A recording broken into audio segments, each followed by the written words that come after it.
Assalamualaikum warahmatullahi wabarakatuh. Pada kesempatan kali ini kita akan mempelajari mata pelajaran teknik pemesinan CNC kelas 11.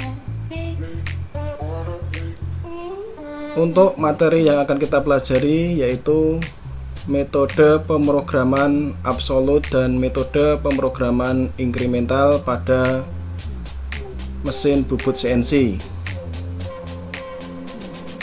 Untuk metode pemrograman absolut adalah pemrograman dengan menjadikan satu titik acuan awal sebagai referensi semuanya.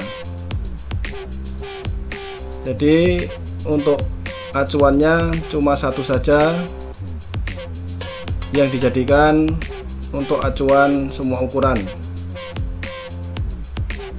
dengan fungsi atau kode program G90 dan G92 untuk pemrograman atau perintah absolut. Sedangkan metode pemrograman inkremental adalah pemrograman dengan menjadikan setiap titik menjadi referensi bagi titik-titik tujuan berikutnya. Jadi acuannya selalu berubah, di mana titik terakhir yang telah dituju itu dijadikan titik acuan untuk ukuran berikutnya. Di dalam pemrograman, kode yang digunakan G91. Yang pertama, kita akan sama-sama mempelajari bagaimana metode pemrograman absolut.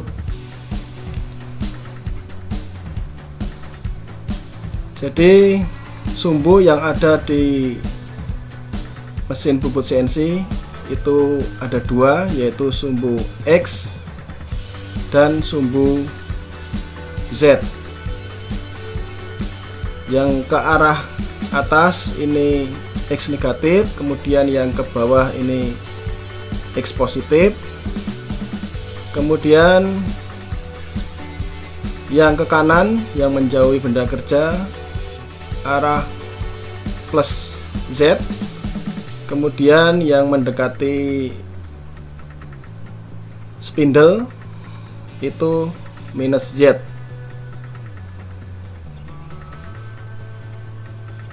Baiklah, sama-sama kita pelajari bagaimana metode pemrograman absolut, di mana acuannya adalah sama. Jadi acuannya atau titik acuannya di titik W ini atau di ujung tengah benda kerja. Di sini adalah X0 dan Z0. Di titik W, X0 dan Z0. Kemudian pahat akan digerakkan menuju titik 1 atau P1.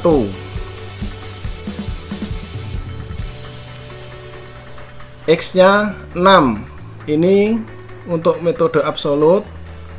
X itu menunjukkan atau nilainya diisi dengan besarnya diameter benda kerja.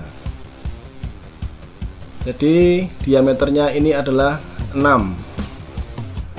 Kemudian Z-nya tidak berubah karena masih sama,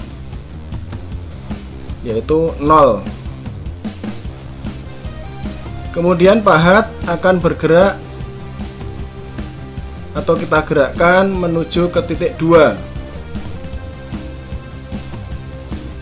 X-nya sama, yaitu diameter benda kerja masih tetap 6.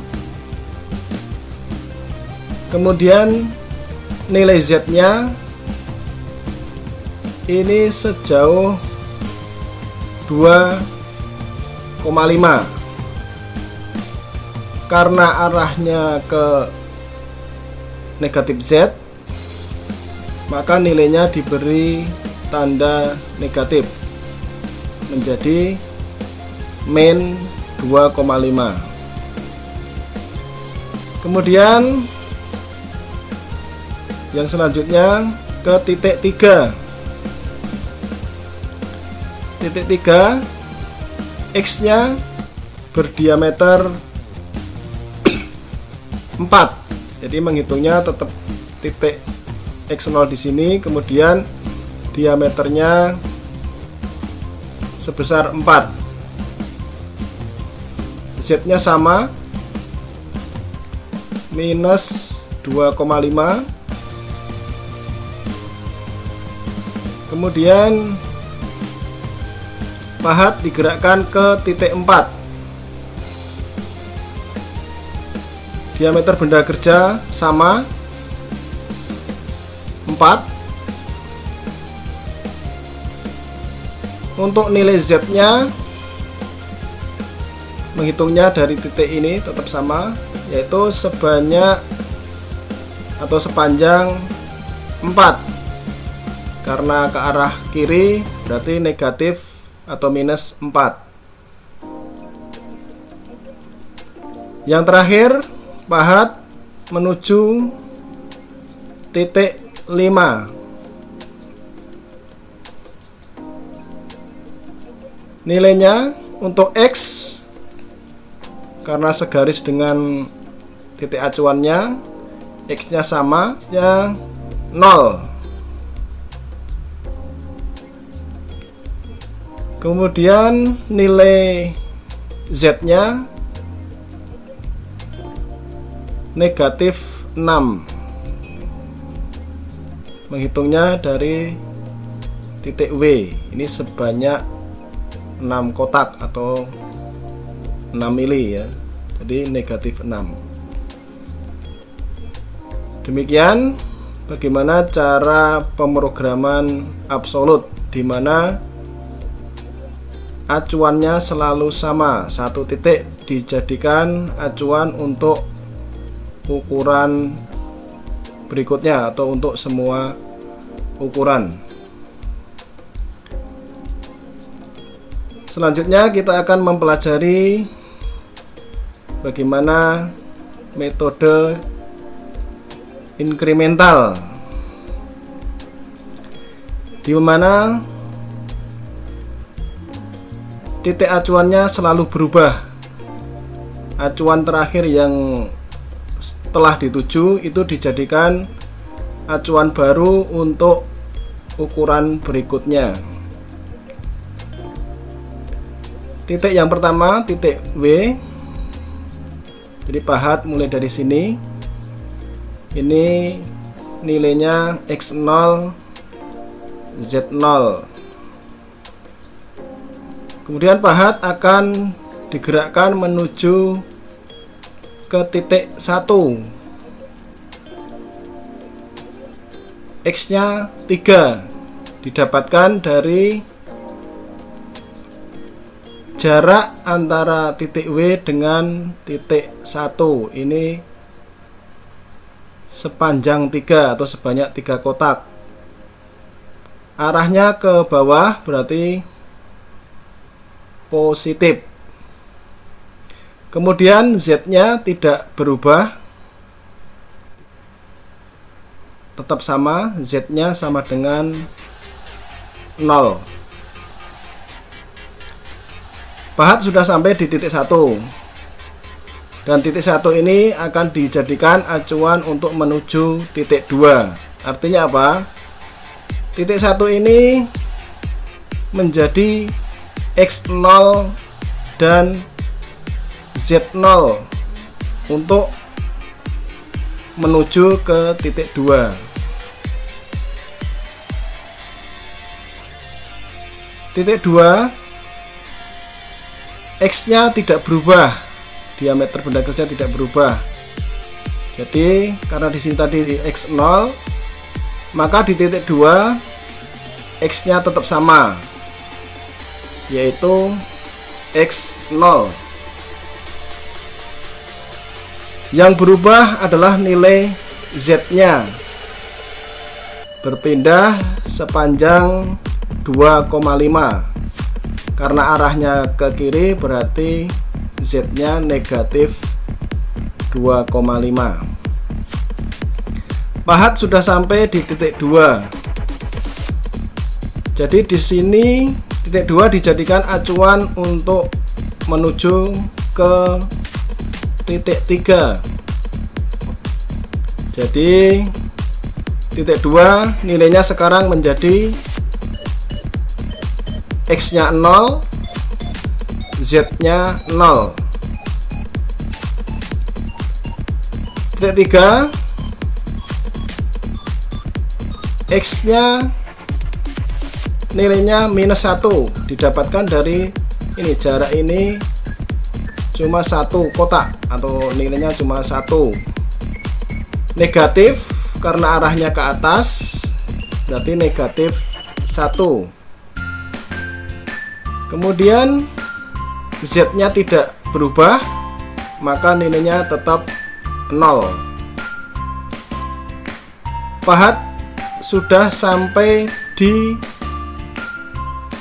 titik 3. Sekarang titik 3 ini dijadikan acuan untuk menghitung titik 4. Jadi di titik 3 ini sekarang nilainya X0, Z-nya 0. Menuju titik 4, X-nya diameternya tidak berubah, sama X-nya, maka nilai X sama dengan 0. Yang berubah adalah nilai Z-nya, ini sepanjang 1,5. Karena arahnya ke kiri, maka nilainya Z-nya negatif 1,5. Sama untuk menuju titik 5, menghitungnya dari titik 4. Jadi terakhir pahat sampai titik 4 ini menjadi X0 dan Z0. Dari titik 4 ke titik 5, X-nya berubah sepanjang atau diameternya berubah sepanjang 2 kotak. Berarti arahnya ke atas. Berarti nilai X negatif 2. Untuk nilai Z-nya dari titik 4 ke titik 5 ini juga berpindah ke arah kiri sebanyak 2 kotak, artinya nilainya berpindah sepanjang 2. Karena arahnya ke kiri, nilainya juga negatif 2. Demikianlah bagaimana metode pemrograman mesin bubut CNC dengan metode pemrograman absolut dan inkremental. Mudah-mudahan dapat dipahami. Kurang lebihnya mohon maaf. Assalamualaikum warahmatullahi wabarakatuh.